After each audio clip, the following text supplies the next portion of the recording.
बिस्मिल्लाहिर्रहमानिर्रहीम। हदीस पाक के अंदर एक दुरूद शरीफ का विर्द आया है।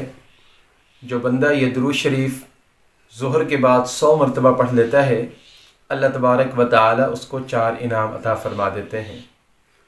दुरूद शरीफ बहुत ही आसान है और 4 इनाम बहुत बड़े इनाम हैं। पहले नंबर पर जो शख्स ये दुरूद शरीफ पढ़ेगा उसके ऊपर कभी कर्ज़ा नहीं चढ़ेगा। दूसरे नंबर पर अगर उसके ऊपर कर्ज़ पहाड़ के जितना होगा तो अल्लाह तबारक व तआला अदा करने का इंतज़ाम फरमा देंगे। तीसरे नंबर पर क़यामत के दिन उससे किसी भी नेमत के बारे में सवाल नहीं किया जाएगा। और चौथे नंबर पर उसको बग़ैर हिसाब किताब के जन्नत के अंदर दाखिल कर दिया जाएगा। ये दुरूद शरीफ मैंने हज़रत जुनैद जमशेद शहीद रहमतुल्लाह अलैह उनके बयान के अंदर ये सुना है और वो फरमाते हैं कि ये हदीस से साबित है, हदीस के अल्फाज हैं। तो ये दुरूद शरीफ बहुत ही आसान है।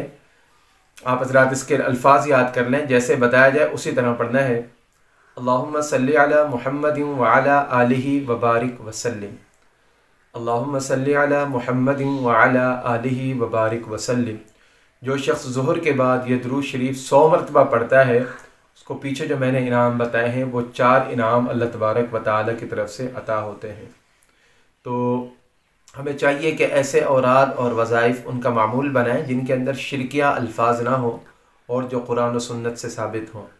तो ये एक बहुत बड़े बुज़ुर्ग उनसे मनक़ूल है और ये बहुत ही बड़ा अमल है और अल्लाह के नबी के ऊपर दुरूद शरीफ पढ़ना है।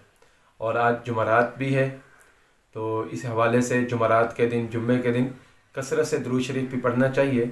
तो ये दुरूद शरीफ इसका मामूल बनाए। अल्लाह तबारक व तआला हमें इन कसरत से ज़िक्र अस्कार करने की तौफ़ीक़ अता फ़रमाए। अस्सलामु अलैकुम व रहमतुल्लाहि व बरकातुहू।